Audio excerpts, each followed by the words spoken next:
వైపుల నుంచి శిష్యులు ముందే వచ్చారు. గురువు గారి కంటే 7 ఆకులు ఎక్కువ చదివి వచ్చారు. వాళ్ళు ఎక్కువ చివాట్లు తిని, అట్లు లేవు, పెసరట్లు, చివాట్లు తప్ప, తిట్లు తప్ప. అందుకని వాళ్ళు అక్కడికి వచ్చి కూర్చున్నారు, గురువుగారు ఏమైనా తెస్తారేమోనని.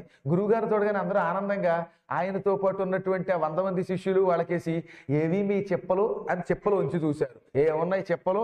పొట్ట తిప్పలకి ఆ చెప్పల్లో ఎంత కూడా లేదు, ఒక పప్పు లేదు, ఉప్పు లేదు, ఖాళీ. అన్ని చెప్పలు ఖాళీగా ఉన్నాయి. అర్థమైపోయింది అందరికీ. ఇంక మేము చచ్చిపోతామని కింద పడిపోయారంతా.